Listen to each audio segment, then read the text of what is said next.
इज्जत से सबको सलाम। कितने लोग यीशु को अपना बादशाह मानते हैं?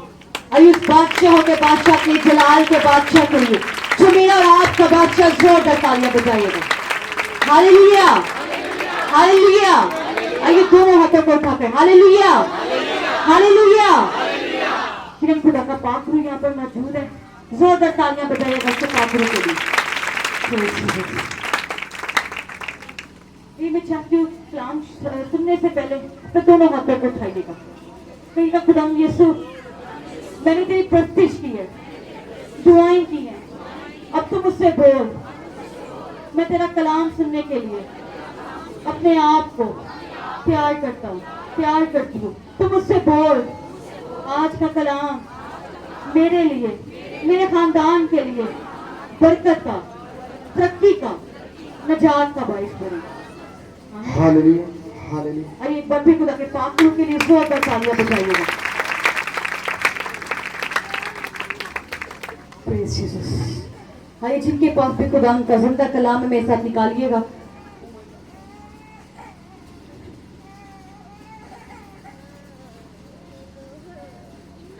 इब्रानियों की किताब निकालिएगा। जिनके पास भी खुदा का जिंदा कलाम मेरे साथ निकालिएगा। इब्रानियों की किताब उसका 6वां बाब उसकी 11वीं और 12वीं आयत हम खुदा के कलाम में से सीखेंगे, जो मेरे और आपके लिए आज का खुदा का कलाम है। बल्कि हम 10वीं आयत से ही पढ़ेंगे। इब्रानियों 6 बाब उसकी 10वीं आयत हम खुदा के कलाम में से पढ़ेंगे। खुदा के कलाम में लिखा है, इसलिए कि खुदा बेइंसाफ नहीं जो तुम्हारे काम और उस मोहब्बत को भूल जाए जो तुमने उसके नाम के वास्ते इस तरह जाहिर की कि मुकद्दसों की खिदमत की और कर रहे हो। और हम इस बात के आरजूमंद हैं कि तुम में से हर शख्स पूरी उम्मीद के वास्ते आखिर तक इसी तरह कोशिश जाहिर करता रहे। आगे 12वीं आयत है जो हमारी मेन वर्स है, जिसमें से आज हम खुदा के कलाम में से सीखेंगे।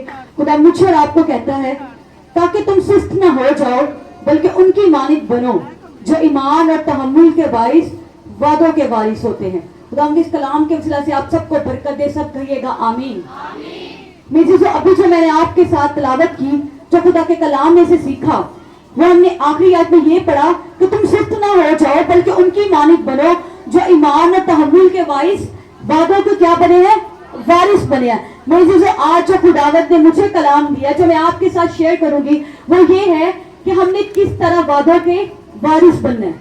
क्योंकि वो लिखा है, वो कहता है कि ईमान और तहम्मुल के बाइस क्या करो, वादों के वारिस बनो। उसके जितने भी वादे हैं खुदा के कलाम में लिखा है, पहला क्रंथियों में कि उसके तमाम वादे खुदावंद में जितने भी हैं वो सब क्या है, हाँ के साथ है। मैं इसे उसने हम देखते हैं खुदा के कलाम में से उसने जितने भी वादे किए उन सबको उसने क्या किया है, पूरा किया है। आज हम खुदा के कलाम में से सीखेंगे कि खुदावन ने अपने जितने भी लोगों से वादे किए उन्होंने उसको कैसे पूरा किया, और अगर वो वादों के वारिस बने तो वो किस तरह वादों के वारिस बने, और उन्होंने अपने वादों को कैसे पूरा करवाया खुदा से। आज हम खुदा के कलाम में से ये सीखेंगे कि हमने खुदा के वादों को क्या करना है, कैसे पकड़ के रखना है, उसके साथ कैसे लिपटना है, कैसे उसको क्लिंग करना है, ताकि हम अपनी बरकतों को क्या करें, ले सके। जो सबसे पहले हम देखते हैं इब्राहिम को देखते हैं। अगर हम पैदाइश की किताब में देखें 12 बाब में, तो मेरे जीजू देखे इब्राहिम को देखे, वो 75 साल का था, 75 साल का था जब खुदा ने से क्या कहा कि तू मेरे पीछे हो जा। मैं देखती हूँ कि वो कैसा इंसान था कि वो खुदा से कितना कितना नेक और कितना रास्तबाज था कि खुदा ने एक ही बार से कहा कि तू मेरे पीछे हो जा। खुदा ने कहा मैं तुझे बरकत दूंगा, क्या करूंगा, कौमों का बाप बनाऊंगा। और वो खुदावन अपना सब कुछ छोड़ के, लिखा है कि अपने रिश्तेदारों को सब कुछ छोड़कर, अपना मुल्क छोड़कर क्या हुआ, खुदा के पीछे चल पड़ा। और सबसे बड़ी बात तो ये, इसको ये भी नहीं पता था कि वो जा कहाँ रहा है। खुदा ने उसे बताया भी नहीं था कि मैं तुझे लेके कहाँ जा रहा हूँ, लेकिन लिखा है कि वो अपना सब कुछ छोड़कर क्या हुआ, खुदा के पीछे चल पड़ा। और खुदावन ने उसे क्या किया था, वादा किया था कि मैं तुझे क्या करूंगा, कौमों के बाप बनाऊंगा, मैं तुझे ऐसा मुल्क दूंगा जहां पर क्या होगा, दूध और शहद बहता होगा, मैं तेरी नस्ल को ये सब कुछ चीजें दूंगा। खुदा ने उससे ये वादा किया और लिखा कि वो सब कुछ छोड़कर अपने रिश्तेदारों को, अपने खानदान को, सब कुछ छोड़कर क्या हुआ, खुदा के पीछे चल पड़ा। और लिखा है कि जब वो खुदा के पीछे चल तो पड़ा, उसने देखे खुदा के वादे को माना, उसने इंतजार किया। अभी हमने खुदा के कलाम में पढ़ा था कि ईमान और तहम्मुल के बाइस वादों के क्या होते हैं, वारिस होते हैं। उसने क्या किया, ईमान किया और तहम्मुल किया। वो खुदा के साथ चल तो गया, लेकिन वो खुदा के नजदीक तब भी परफेक्ट नहीं था कि खुदावन क्या करता, उसको बेटा दे देता या उसे कौन बना देता। लिखा है कि अभी भी उसमें वो सारी चीजें नहीं थी जो खुदा चाहता था कि मेरे बंदे में हो कि मैं उसको कौमों का क्या बना दूं, बाप बना दूं। अभी तो उसका बेटा भी पैदा नहीं हुआ था, तो खुदा ने पहले ही कह दिया था कि तेरी जो नस्ल होगी वो क्या करेगी, 400 साल तक क्या रहेगी, गुलामी में रहेगी। बेटा पैदा भी नहीं हुआ तो खुदा ने पहले ही कह दिया था उसे कि तेरी नस्ल क्या रहेगी, गुलामी में रहेगी। लिखा है जब वो खुदा के साथ चलता रहा तो और ज्यादा क्या होता रहा, वफादार होता रहा। जब वफादार होता रहा तो उसको पता था, फिर उसको पता चल गया कि वो जो 3 आदमी उसके पास आए वो क्या है, खुदा के लोग आए हैं, खुदा के फरिश्ते आए हैं उसके पास। और उसने क्या कहा, अपनी बीवी को कहा कि जा क्या कर उनके लिए खाना तैयार कर। अब देखिए मेरे अजीजों, वो कितना बुजुर्ग है, बूढ़ा है, उसे चला भी नहीं जाता होगा, बोलता भी अड़ड़ के अटक अटक के बोलता होगा वो, लेकिन अपनी बीवी को कह रहा है, उसकी बीवी भी बूढ़ी होगी, अपनी बीवी को कह रहा है कि जाकर खुद उसके लिए क्या कर, उनके लिए खाना तैयार कर। उसने ये नहीं कहा, किसी नौकर को नहीं कहा कि जा तू उनके लिए जाके खाना तैयार कर, उसे किसी और को नहीं कहा, उसने अपनी बीवी को कहा कि लोगों के लिए क्या कर, खाना तैयार कर। और लिखा कि सारा उठी, उसने क्या किया, उनके लिए खाना बनाया और उनके आगे रखा उन दोनों ने। तो खुदा ने क्या किया, उनको बरकत दी। उन 3 आदमियों ने क्या किया, उनके लिए बरकत चाहिए। उन्होंने क्या कहा, जब आइंदा साल में, आगे आने वाले साल में तेरे पास क्या होगा, बेटा होगा। मेरी चीजों देखिए, जब उसको बरकत मिल गई तो फिर सारा क्या हुई, हंसी। उसने कहा कि मैं अब जो इतनी बुरी हूं, खुदा मुझे बेटा देगा। मेरी चीजों देखिए, वो खुद अब इस बात को जानती थी कि अब मैं इतनी बुरी हूं कि मैं बच्चे पैदा नहीं कर सकती हूं या मेरा बच्चा नहीं हो सकता, लेकिन खुदा ने से क्या कहा कि तेरा बेटा होगा। और खुदा ने से क्यों कहा, क्योंकि खुदा ने इसके वादे, अब खुदा अपने वादे को क्या करना जानता है, पूरा करना चाहता है। खुदा जानता था कि मैंने इससे वादा किया है, अब वो वक्त आ गया कि ये अपने वादे की ब्लेसिंग को क्या करे, हासिल करे। और लिखा है फिर जब वो 3 जो शख्स थे वो तो चले गए वहां से, लेकिन फिर अगले साल जैसा उन्होंने उसे कहा था वैसे ही उसको क्या हुआ, उसका बेटा हुआ। हालेलुया। लेकिन उसने अपने वादे की बरकत को क्या कर लिया, हासिल कर लिया। उसने लोंडी के बेटे से नहीं, बल्कि क्या हुआ, वो आजाद के बेटे में से पैदा हुआ, इसहाक, जो कौमों का क्या बन गया, बाप बन गया। अब देखिए खुदा ने उसको बरकत तो दे दी, लेकिन आगे देखे, हम देखते हैं कि रोमियो में खुदा का बंदा कहते हैं कि इब्राहिम जो था नाउमीदी की हालत में ईमान लाया, वो नाउमीदी की हालत में ईमान लाया और क्या हुआ, कौमों का बाप बन गया। वो चीजों इसहाक तो उसको मिल गया, खुदा ने अपना वादा तो उसे कर लिया था, लेकिन खुदा उसको क्या कर रहा था, चेक भी कर रहा था। क्योंकि मैं इसी तरह हम खुदा के कलाम में देखें, याकूब पहला बाब उसकी 12वीं आयत में तो खुदा का कलाम में लिखा हुआ है कि मुबारक है वो जो आजमाइश की बर्दाश्त करता है, क्योंकि जब मकबूल ठहरेगा तो क्या करेगा, जिंदगी का ताज हासिल करेगा। मेरे अज़ीज़ों, जब वादे, अब अगर हम चाहते हैं कि हमारे वादे पूरे हों तो हमें आजमाइश में से भी गुजरना पड़ता है, हमें मुसीबतों को भी बर्दाश्त करना पड़ता है। अब देखिए इसहाक उसको मिल तो गया, लेकिन खुदा ने फिर से क्या कहा कि तू उसको मेरे लिए कुर्बान कर दे। अब देखिए खुदा उसका कैसा टेस्ट ले रहा है, एक ही बेटा है, एक ही बेटा दिया है, और खुदा कह रहा है उसको भी मेरे लिए क्या कर दे, कुर्बान कर दे। उसका ईमान देखे, वो जानता था कि खुदा ने मुझे कहा है कि मैं तुझे क्या करूंगा, कौमों का बाप बनाऊंगा। वो जानता था कि इसहाक से ही मेरी नस्ल चलेगी, लेकिन फिर भी वो उसको कुर्बान करने के लिए ले गया। वो जानता था, वो ये समझता था, वो ये ईमान रखता था कि हो सकता है खुदा मुर्दों को जिंदा करता हो, मुर्दों को जलाता हो, क्योंकि खुदा ने उससे ये वादा किया था कि तेरी नस्ल इसहाक से चलेगी। और लिखा कि वो अपने बेटे को क्या हुआ, कुर्बान करने के लिए ले गया। जब अपने बेटे को कुर्बान करने के लिए ले गया तो फिर क्या हुआ, कर दिया था उसने कुर्बान। खुदावन ने क्या किया था, खुदावन ने मुहैया कर दिया था। हालेलुया। मज़ीद वो अपने उस टेस्ट में भी क्या हो गया, कामयाब हो गया।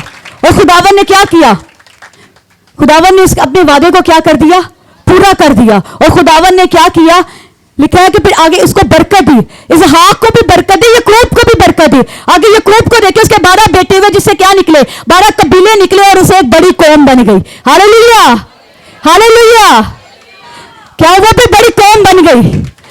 ये था उसका वादा जो खुदा ने उसे कहा था, मैं तुझे क्या करूंगा, कौमों का बाप बनाऊंगा। खुदा ने उसे कहा था कि तू आसमान के सितारों को देख ले, तू रेत के जर्रों को देख ले, तेरी कौम, तेरी औलाद ऐसी होगी तो उनको गिन नहीं पाएगा। और मैं से खुदा ने ऐसा ही किया, उसको कौमों का बाप बना दिया। वो ऐसा रास्तबाज था, खुदा ने उसको ईमानदारों का बाप बना दिया। हालेलुया। और देखिए मेरे अजीजों, जब वो फिर इसकी कौम क्या हुआ, गुलामी में चली गई, मिस्र में चली गई, तो मेरे अजीजों खुदावन ने जो उसके बाप दादा से, उस कौम के बाप दादा से इब्राहिम इसहाक याकूब से जो वादा किया था, खुदावन अपने इस वादे को भी याद किया और उनको क्या किया, गुलामी से भी छुड़ाया। मेरे अजीजों ये वर्ष मैं आपके साथ पढ़ना चाहती हूँ, बड़ी खूबसूरत वर्ष है, जिनके पास भी खुदावन का जिंदा कलाम मेरे साथ निकालिएगा। अस्तिशना की किताब उसका 7वां बाब, उसकी 7वीं आयत से हम खुदावन के कलाम में से पढ़ेंगे। अस्तिशना की किताब उसका 7वां बाब, उसकी 6ठी आयत से हम खुदावन के कलाम में से पढ़ेंगे। ये जब मैं पढ़ी थी तो मुझे बड़ी अच्छी वर्ष लग रही थी कि खुदावन देखे अपने वादे को कैसे याद करते हैं। खुदावन ने उसे कहा, क्योंकि तो खुदावन अपने खुदा के लिए एक मुकद्दस कौम है। खुदावन तेरे खुदा ने तुझको रूए जमीन की और सब कौमों से चुन लिया है ताकि तू इसकी खास सिमत ठहरे। देखिए क्या लिखा है, खुदावन कहते हैं कि तू मेरे लिए क्या है, एक मुकद्दस कौम है। खुदावन ने दुनिया की तमाम कौमों में से क्या किया है, तुझको चुन लिया है। देखिए आगे खुदावन क्या कहते हैं, खुदावन ने जो तुमसे मोहब्बत की और तुमको चुन लिया, तो इसका सबब यह ना था कि तुम शुमार में और कौमों से ज्यादा थे, क्योंकि तुम कौमों के शुमार में कम थे, बल्कि चूंकि खुदावन को तुमसे मोहब्बत है और वो उसकी कसम जो उसने तुम्हारे बाप दादा से खाई पूरा करना चाहता था, इसलिए खुदावन तुमको अपने जोरावर हाथ से निकाल लाया और गुलामी के घर यानी मिस्र के बादशाह फराउन के हाथ से तुमको मुखलसी बख्शी। देखिए मेरे से खुदावन क्या कहता है कि मैं तुम्हें इसलिए नहीं निकाल लाया कि कौमों में तुम्हारा शुमार ज्यादा है, मैं तुम्हें इसलिए नहीं निकाल लाया। खुदावन कहता है मुझे तुझसे मोहब्बत थी, मैं अपने उस वादा को, अपनी उस कसम को याद करता हूं जो मैंने तेरे बाप दादा इब्राहिम इसहाक और याकूब से खाई थी। इस वास्ते मैं तुझे क्या हुआ हूं, निकाल लाया हूं और मैंने तुझे फिरौन से क्या दी है, मुखलसी दी है, मैंने तुझे वहां से रहाई दी है, मैं तुझे मुल्क मिस्र से गुलामी के घर से निकाल लाया हूं।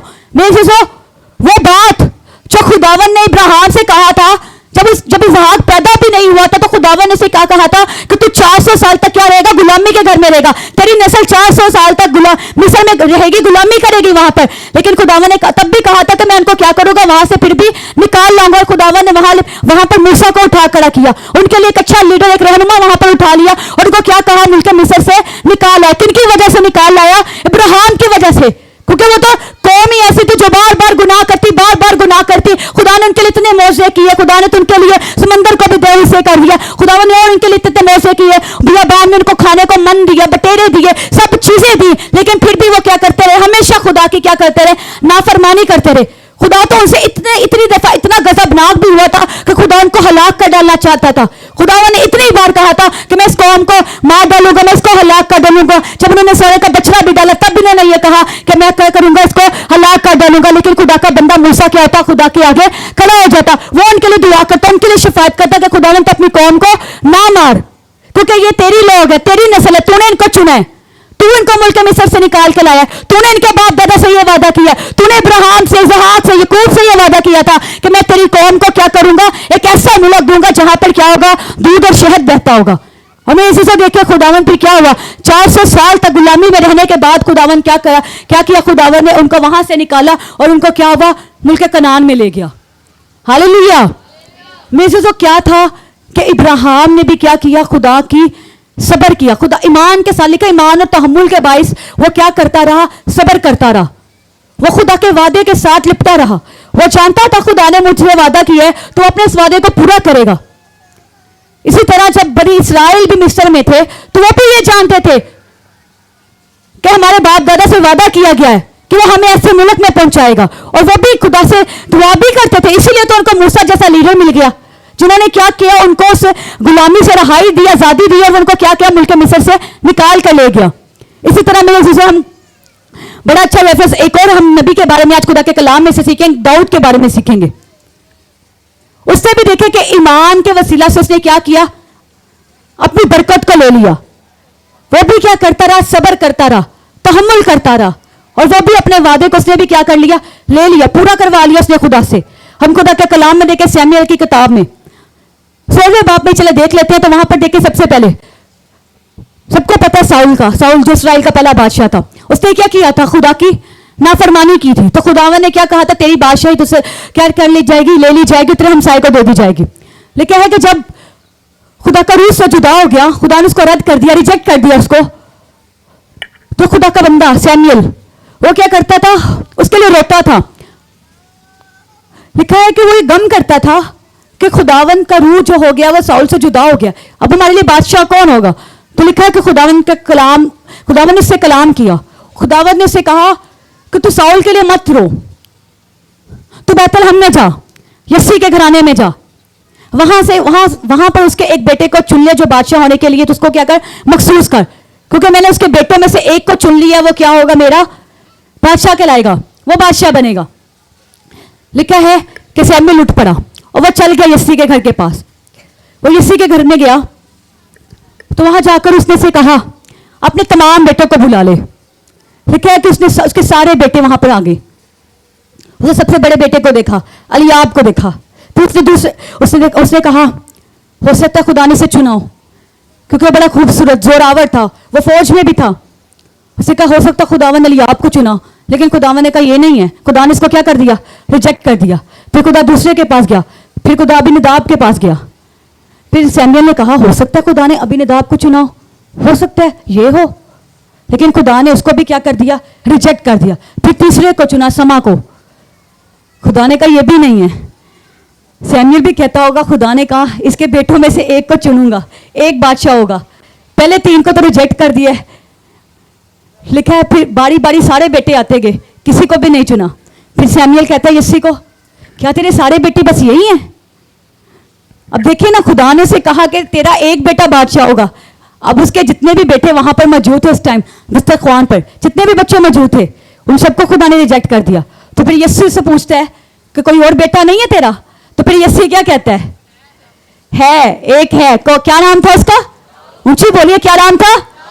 दाऊद। वो क्या कर रहा था उस टाइम? भेड़े चरा रहा था। तो फिर क्या कहता है यस्सी, कहता है मैं उसको बुला लेता हूं। सैमुएल का कहता मैं खुद ही उसके पास चला जाता हूं। लिखा जहां वो भेड़े चरा रहा था सैमुएल खुद ही उसके पास चला गया। और फिर जब सैमुएल ने दाऊद को देखा तो खुदा ने क्या कहा कि मैं दिलों पर नजर करता हूं, मैं बाहरी जाहिरी शक्ल सूरत को नहीं देखता, मैं वो खुदा हूं क्या करता हूं जो दिलों पर नजर करता हूं। तो मैं फिर क्या किया, उसने दाऊद को वहां पर उसने चुन लिया। दाऊद को उसने क्या किया, मसा किया। और दाऊद को उसने क्या कहा कि खुदावन ने तुझे इस्राएल का बादशाह होने के लिए चुन लिया है। हालेलुया। से देखे खुदावन ने तो उसको चुन लिया। अब देखें खुदावन ने इसको चुन तो लिया। अब उसके बाद क्या हुआ, दाऊद का भी टेस्टिंग पीरियड स्टार्ट हो गया। दाऊद का भी आजमाइशों में से गुजरने वाला पीरियड स्टार्ट हो गया। बादशाह बनना कोई छोटी बात है, ये बड़ी बात है। उस वक्त 12 कबीलों का बादशाह बनना कोई छोटी बात नहीं थी। वो कौम जो वादा की कौम थी, उस कौम का उसने क्या बनना था, बादशाह बनना था। 12 कबीलों का बादशाह बनना था। अब उसका टेस्टिंग पीरियड स्टार्ट हो गया। लिखा कि उस दिन के बाद खुदावन का रूह उस पर क्या करने लगा, जुम्बश करने लगा। खुदा का पाक रूह हमेशा उसके साथ रहता था, और वह जहां भी जाता था क्या होता था, खुदा का पाक रूह उसके साथ जाता था। और तभी साउल को एक बुरी रूह भी तंग करती थी, और दाऊद उसके पास पहुंचाया गया। क्योंकि ये बात मशहूर थी कि दाऊद क्या करता था, सांस बच जाता था, वर्शिप करता था। तो साउल ने क्या कहा, उसको मेरे पास ले। और वो जब दुआ करता तो साउल की जो बुरी रूह थी वो उससे चली जाती थी। इसी तरह दाऊद के वह भरता गया। लेकिन क्या हुआ, फिर एक दिन जाति जूलियत आ गया, उससे ललकारा। बड़ा कद्दावर था, बड़ा जोरावर था, बचपन से ही वो जंगजू था, लड़ाइयां लड़ता रहा, जंग करता रहा। और वो आकर क्या करता है, इसराइलियों को ललकारता है। तो सारी कौम जो होती है उससे खौफजदा होती है, सब पर बड़ा खौफ छाया होता है। वो कहते हैं ये बड़ा जोरावर है, इससे कौन लड़ेगा, ये हमें पुकारता है, ये हमें ललकारता है, हम क्या करें, कैसे इसका मुकाबला करें। लिखा है तभी उसी दिन फिर क्या हुआ, यस्सी ने अपने बेटे दाऊद को कहा।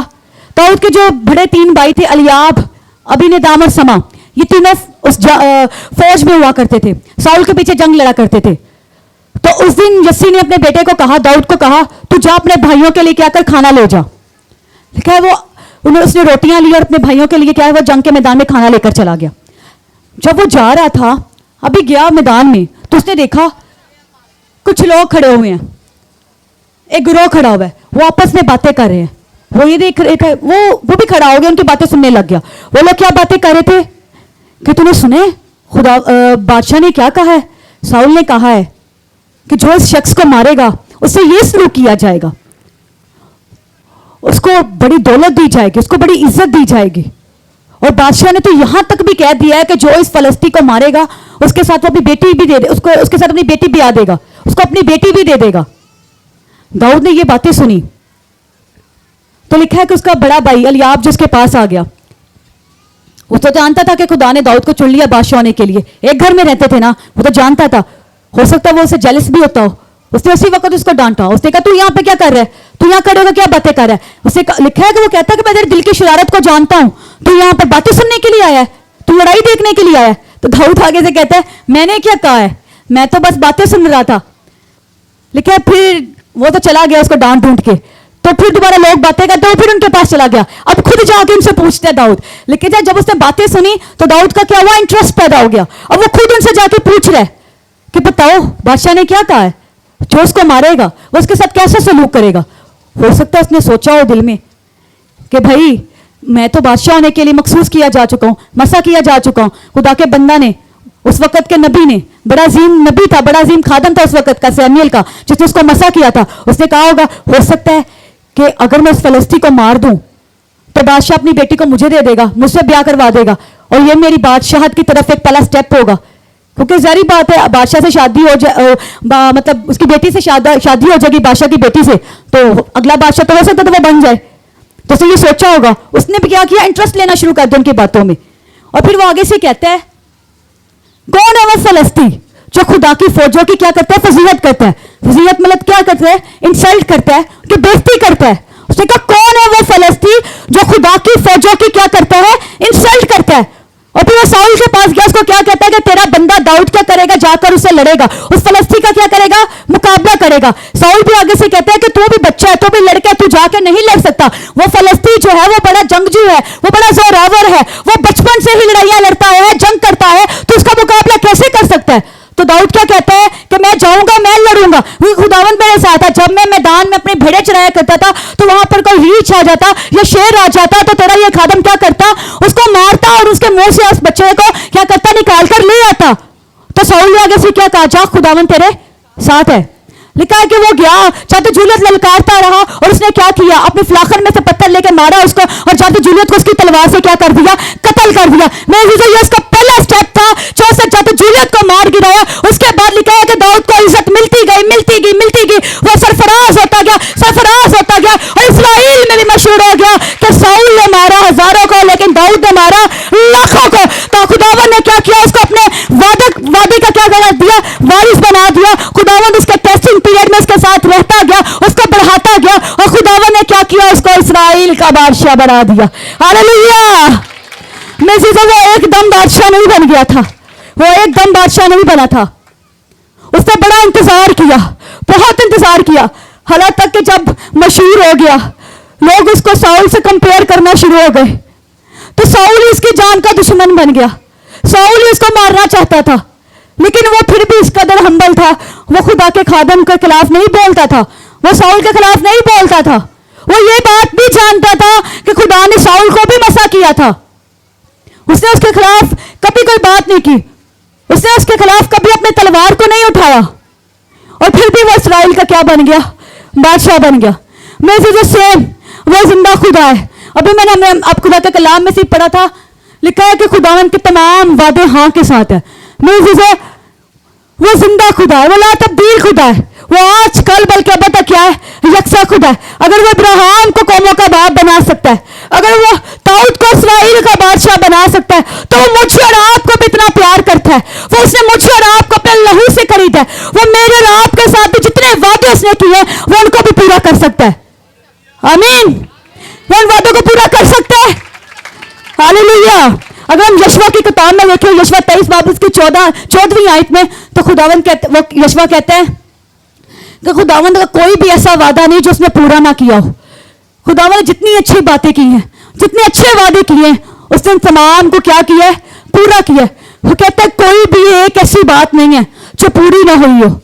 वो खुदावन ने उनसे जितने भी वादे किए थे वो तमाम वादे उसने क्या किए थे, पूरे किए थे।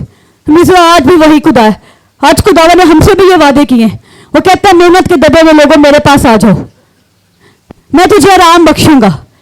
मैं आज हमें अपनी सारी तकलीफों को, बीमारियों को लेकर उसके पास आने की जरूरत है। उसने हमसे ये वादा किया, वो क्या करेगा? मैं तमाम बीमारियों से, तकलीफों से, मुश्किलात से क्या देगा? निजात देगा। हम लोग क्या करते हैं? उसने हमसे वादे किया, हम उनका इंतजार नहीं करते। अगर खुदा कहता है कि मैं तुझे सरफराज करूंगा, अगर खुदा कहता है मेरे बेटे, मेरी बेटी, मैं तुझे इस मुश्किल से निकाल लूंगा, मैं तुझे इस बीमारी से बचा लूंगा, मैं तुझे इस बीमारी से शिफा दे दूंगा, तो हम क्या करते हैं? हम एक संडे चर्च आएंगे, 2 संडे चर्च आएंगे, फिर बैठ जाएंगे, फिर हम चर्च नहीं आएंगे। तो मेरे चीज़ों, खुदा अपने वादे को कैसे पूरा करेगा? खुदा के कलाम में लिखा, तहम्मुल और ईमान के साथ लोग क्या होते हैं? वादों के वारिस बनते हैं। इब्राहिम 75 साल का था जब खुदा ने कहा था मैं तुझे कौमों का बाप बनाऊंगा, और 100 साल का था जब इसहाक पैदा हुआ था। कितने साल वेट किया उसने? 25 साल। दाऊद ने कितने साल ही वेट किया? आज हमें भी वेट करने की जरूरत है। पतरस की किताब में देखें, पतरस के खत में, दूसरे पतरस 3 बाब की 9 आयत में खुदावंद कहता है, खुदा वादा में देर नहीं करता, बल्कि वो क्या करता है? तहम्मुल करता है, क्योंकि वो किसी की हलाकत नहीं चाहता। वो चाहता है सबकी तौबा तक क्या पहुंचे? नौबत पहुंचे। मसीह वो हमारा वेट करता है। वो ये देखता है कि ये मेरा बेटा कब तक मेरे साथ चलता है। खुदा का पाक रूह एक दफा आपको छुएगा, आपको बरकत दे देगा। वो मसा वो वापस नहीं लेगा, वो मसा आपके पास ही रहेगा, लेकिन वो ये देखेगा कि आप कितनी देर मेरे पास आएंगे, कितनी देर तक मेरे साथ चलते रहेंगे। जब चलते रहेंगे, चलते रहेंगे, चलते रहेंगे, आप भी आजमाइशों में से गुजरते रहेंगे, गुजरते रहेंगे, तो फिर क्या करेगा? आपके मसा को, आपकी बरकत वो क्या करता रहेगा? डबल करता रहेगा। क्योंकि किरण के कलाम में लिखा हुआ कहता है, जब आजमाइशों में से गुजरोगे, मकबूल ठहरोगे, तो क्या करोगे? जिंदगी के ताज को हासिल करोगे, क्योंकि उसने ये हमसे वादा किया है। हम यूहन्ना के खत में देखे तो वहां पर लिखा हुआ है कि जिसका उसने हमसे वादा किया, यानी किसका? जिंदगी का वादा किया उसने हमसे। उसने अपना लहू बहाकर हमसे क्या किया? हमेशा की जिंदगी का वादा किया है। क्योंकि यकीनन जिसके पास बेटा, इसके पास क्या है? जिंदगी है। मेरे वो हमेशा की जिंदगी है। वो मेरे और आपके लिए क्या ठहरा है? जिंदगी ठहरी है। मेरे दोस्त ने मेरे और आपसे ये वादा किया है, वो हमें, मुझे और आपको क्या करना चाहता है? हमेशा की जिंदगी का वारिस बनाना चाहता है। आज मुझे और आपको ये जरूरत है कि हम उसके साथ क्या करें? वफादारी के साथ चलते रहे। अगर हम पे मुसीबतें आए, आजमाइशें आए, तो हमें उसे डरने की, घबराने की जरूरत नहीं, क्योंकि मेरा और आपका यहोवा वो है जिसके तमाम वादे हाँ के साथ है, और उसकी एक भी बात वो है जो कभी भी नहीं छूटती। वो अपने तमाम वादों को क्या करता है? पूरा करता है। तो वो जिंदा खुदा है, तो जितने भी वादे किए हैं वो मुझसे और आपसे भी क्या करेगा? उन वादों को पूरा करेगा। आमीन। तो मुझे जरूरत आज हमें यह है कि हम उसके साथ क्या रहें? वफादार ठहरे, और इब्राहिम की तरह, दाऊद की तरह क्या करें? अपनी बरकतों को उससे क्या करें? हासिल करें। मेरी दुआ है खुदा इस कलाम के वसीले से आप सबको बरकत दे, और आप सब हमेशा अपने वादों के वारिस बनने वाले बन जाए। आमीन। आइए जोरदार तालियां बजाइएगा खुदा के कलाम के लिए।